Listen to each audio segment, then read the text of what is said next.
Bismillahirrahmanirrahim. Assalamualaikum warahmatullahi wabarakatuh. Syukur kepada Ilahi kerana dengan izinnya dan kita dapat bersua kali ini di dalam satu forum ilmiah bagi membincangkan berkenaan salah satu isu yang berlaku dalam bidang perundangan pada masa kini.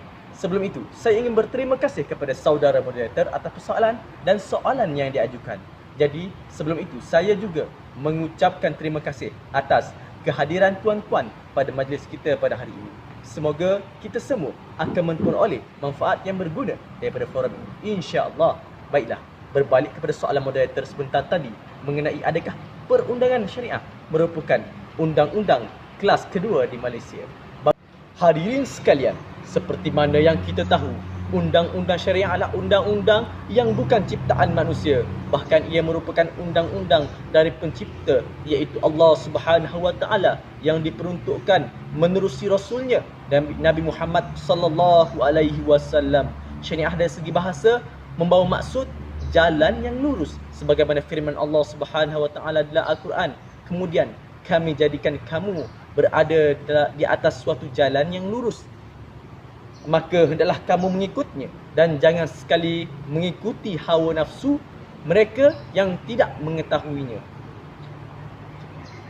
Antara maksudnya juga ialah sebagai saluran air yang mengalir yang menjadi sumber minuman. Ahli-ahli perundang Islam yang terdiri dari ulama-ulama muktabar kemudian meluaskan lagi definisi syariah ini daripada maksud lain, iaitu jalan yang lurus tadi, iaitu meliputi segala hukum hakam yang diatur oleh Allah Subhanahu Wa Taala kepada umat Islam. Syariat Islam adalah merupakan hukuman-hukuman perundangan Allah yang termaktub dalam sumber perundangan utama bagi umat Islam, iaitu Al-Quran dan juga sunnah Rasulullah sallallahu alaihi wasallam. Sumber perundangan kedua iaitu hasil ijtima' para ulama, termasuk ijma', qiyas, istihsan, maslahah mursalah dan sebagainya yang berasaskan Al-Quran dan As-Sunnah, juga termasuk dalam sumber perundangan syariah. Undang-undang syariah ini adalah sebagai manual atur cara hidup manusia yang perlu berlandaskan segala perintah dan larangan dari Allah Subhanahu Wa Taala sebagai pencipta kepada kita, makhluk dan hamba-Nya.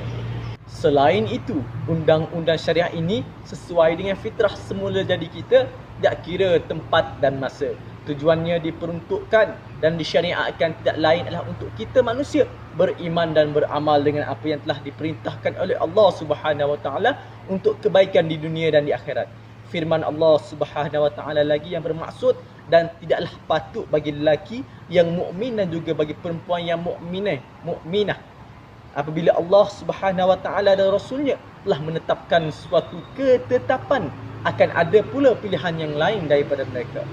Justru itu, undang-undang syariah ini jelas meliputi seluruh kehidupan kita di manusia, iaitu dalam bidang ibadah, muamalat, urusan perniagaan, munakahat, urusan perkahwinan, wasiat dan perwarisan, jenayah, pemerintahan, hubungan manusia dan lain-lain lagi.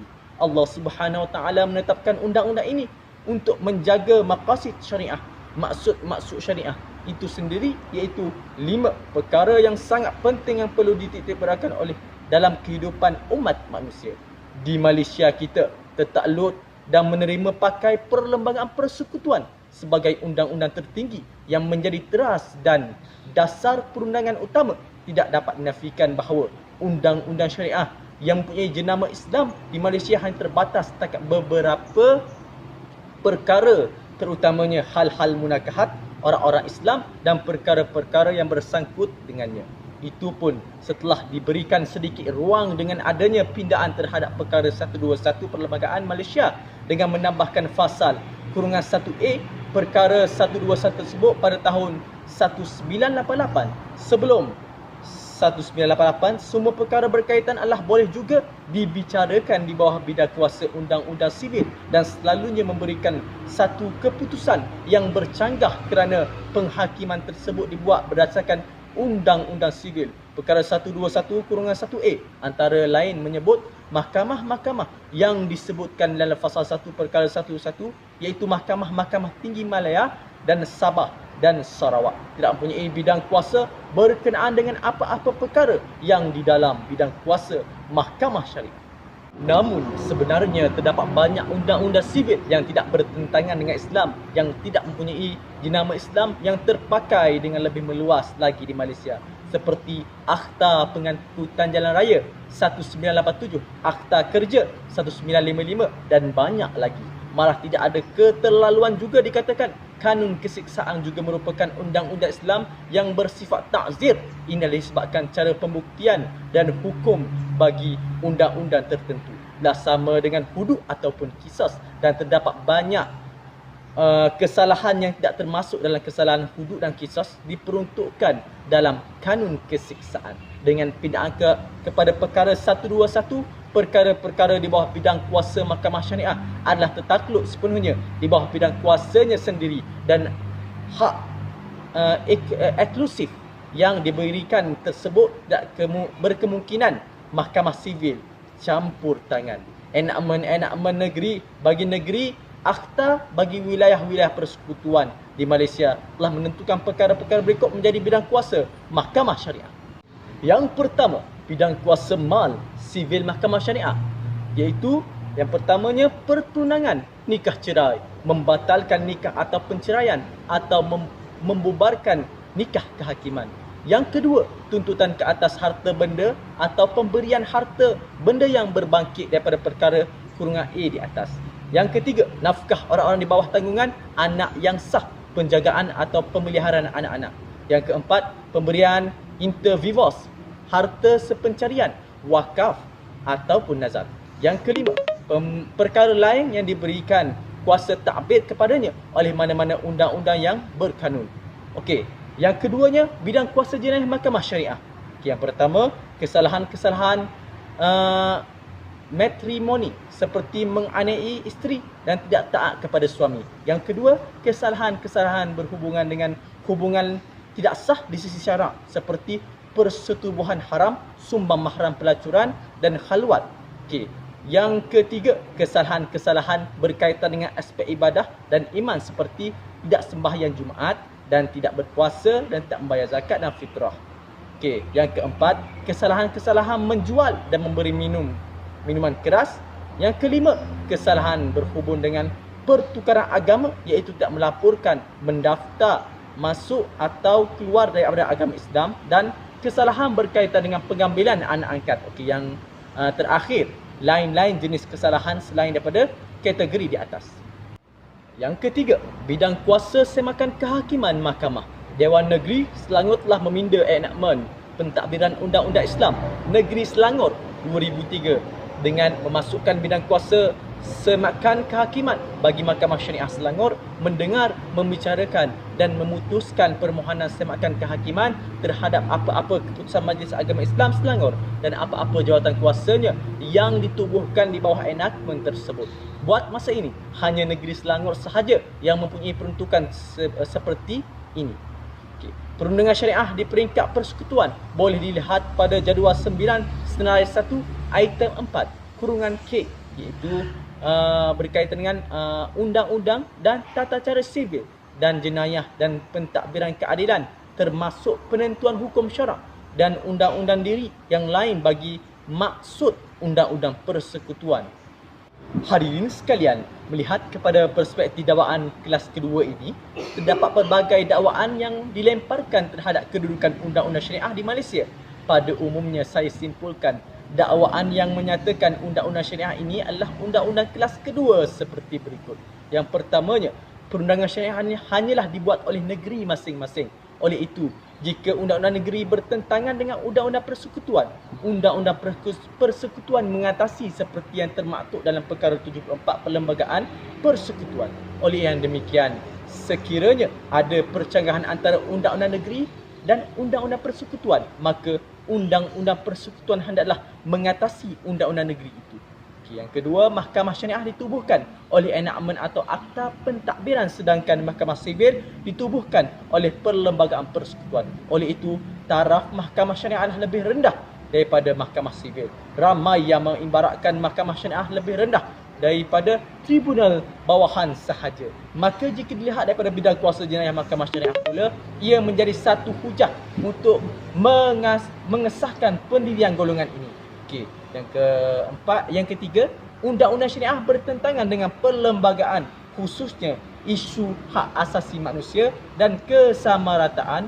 Undang-undang syariah juga didakwa mendiskriminasi golongan-golongan tertentu, khususnya wanita golongan LGBT, dan mengokong orang Islam. Justru tiada tempat bagi agama dalam undang-undang. Yang keempat atau yang terakhir, undang-undang syariah adalah undang-undang kuno, berbalik dan juga ketinggalan zaman. Okey, adakah benar kalangan yang berpegang dengan pandangan ini melihat kemodenan dan kemampuan logik akal sebagai segala-galanya dan manusia tidak perlu bergantung kepada dalil nakli lagi? Golongan ini juga percaya kemunduran umat Islam ketika ini kerana tidak mampu berfikir sebagaimana pemikiran orang barat. Malah terdapat juga sebahagian yang mencari justifikasi berdasarkan maqasid asy-syariah, maslahah mursalah dan prinsip-prinsip lain yang memberi ruang untuk tidak mengguna pakai nas-nas syariah secara harfiah. Okay. Untuk menjawab persoalan-persoalan yang ditimbulkan berkaitan dengan kedudukan undang-undang syariah di Malaysia ini, saya menjelaskan mengikut beberapa penjelasan sebagaimana berikut. Yang pertamanya, di dalam menentukan undang-undang mana yang mengatasi atau perlu dipakai, kita perlu melihat kepada hal perkara ataupun subject matters, bukan mengikut pihak yang membuat undang-undang. Ini dapat diperhatikan seperti dalam penghakiman yang diputuskan dalam kes Song Sing Bika Sing melawan Perkim 1992. Iaitu kes Latifah binti Makzin melawan Rosmawati binti Saribut 2007. Yang ketiga, kes Lina Joy melawan Majlis Agama Islam Wilayah Persekutuan dan OS 2007. Kesemua kes-kes ini di atas menyatakan kita perlu melihat kepada hal perkara berkaitan dan menentukan undang-undang yang mana mengatasi. Jika hal perkara tersebut ada mengenai wakaf umpamanya, maka undang-undang syariah mengatasi undang-undang sivil dalam perkara tersebut. Tetapi jika hal perkaranya jatuh dalam perkara sivil seperti instrumen perbankan, maka undang-undang sivil yang terpakai. Hadirin yang dirahmati Allah sekalian, sekarang kita telah pun berada di kemuncak perbincangan dan sudah pasti cadangan akan saya berikan. Walaupun saya tak bersetuju dengan pandangan yang menyatakan bahawa perundangan syariah merupakan perundangan kelas kedua berdasarkan kepada nukilan di atas. Namun begitu, kita perlu akur bahawa masih terdapat ruang dan peluang bagi kita mengenal pasti dan membuat penambahbaikan kepada perundangan syariah di Malaysia agar pandangan tersebut lebih mudah dipatahkan. Saya mencadangkan beberapa pendekatan diambil. Yang pertamanya, undang-undang tubuh negeri haruslah dipinda supaya diletakkan penubuhan mahkamah syariah di dalam undang-undang tubuh negeri-negeri. Ini adalah disebabkan penubuhan mahkamah sivil jelas terkandung dalam Perlembagaan Persekutuan. Oleh itu, sebagai sebuah entiti negeri, mahkamah syariah perlu ditubuhkan dan disebut dalam undang-undang tubuh negeri sebagaimana mahkamah sivil yang disebut dengan jelas dalam Perlembagaan Persekutuan. Mungkin kita mengambil dengan ubah suaian tertentu peruntukan Perlembagaan Persekutuan yang berkenaan untuk dimasukkan dalam undang-undang tubuh negeri-negeri. Setakat ini, hanya negeri Terengganu sahaja yang sudah meminda undang-undang tubuh mereka dengan memasukkan penubuhan mahkamah syariah. Walau demikian, sebutan penubuhan tersebut adalah terlalu umum. Seterusnya, yang kedua, bebaskan hakim-hakim mahkamah syariah daripada kongkongan pegawai awam dengan mewujudkan akta ataupun enakmen sendiri. Berbeza dengan hakim-hakim di mahkamah sivil, hakim mahkamah syariah masih lagi merupakan pegawai awam yang tertakluk kepada peraturan penjawat awam dan penjawatan. Oleh yang demikian, kebebasan mereka masih boleh diragui kerana mereka masih perlu tunduk kepada pegawai atasan mereka. Kebebasan mereka merupakan elemen yang penting badan kehakiman dan ia perlulah dizahirkan bagi memberikan keyakinan kepada rakyat. Yang ketiga, peruntukan latihan dan keanggotaan hendaklah diberikan keutamaan. Jadi saya dapati peruntukan ini sangat kurang, khususnya sejak 10 tahun kebelakangan ini. Sama ada kepada mahkamah syariah, pendakwa syar'i, penguat kuasa agama ataupun peguam syar'i. Natijahnya, kualiti kes-kes yang dibawa ke mahkamah menjadi rendah dan keadilan tidak dapat diperolehi kerana kekurangan latihan. Yang keempat, pindaan Akta 355 dan memberikan lebih kuasa kepada Dewan Undangan Negeri DUN untuk membuat undang-undang kesalahan jenayah yang hukumannya lebih tinggi dan tidak takluk kepada hukuman tradisi sahaja, iaitu denda, penjara dan sebatan. Hukuman bersifat restoratif mempunyai elemen pendidikan dan mengajar perlu juga diberikan kepada mahkamah syariah. Pada pandangan saya, perlu ada perkara seperti ini. Jadi, hari ini yang dikasihi Allah sekalian, jadi saya akan simpulkan di sini. Kita berdoa dan berharap agar kelemahan dan kekurangan pelaksanaan dan perundangan syariah di negara kita dapat dipertingkatkan dari masa ke semasa. Hakikat ini mampu kita capai sekiranya semua pihak, terutamanya masyarakat Islam seluruhnya, bukan hanya penggerak dan kekitangan mahkamah syariah sahaja, mempunyai kefahaman yang jelas tentang perundangan syariah yang sesungguhnya bukan ciptaan manusia. Marilah kita sama-sama meningkatkan kesedaran, pengetahuan dan kefahaman kita terhadap perundangan syariah, dan satu masa nanti semoga perundangan syariah di negara kita dapat dimartabatkan sebagai satu sistem perundangan yang unggul bagi kita semua, khususnya yang beragama Islam. Namun hakikatnya perundangan syariah bukanlah perundangan kelas kedua, tetapi mestilah lebih diarus pertanakan. Namun sekiranya status ini hanya sekadar retorik sahaja, tapi tidak dizahirkan dengan tindakan-tindakan yang wajar, sudah pasti pandangan yang mahu menularkan bahawa perundangan syariah merupakan perundangan kelas kedua ini menjadi lebih diterima dan diakui. Akhir kata daripada saya, betulkan yang biasa, biasakan yang betul. Teruskan menjadi ummah yang berwawasan dan menjadi pemikir yang bukan semata-mata mencari nama, namun menjadi pemikir yang berfikir ke arah profesional dan menjadi Islam lambang kedamaian. Sekian, Assalamualaikum warahmatullahi wabarakatuh.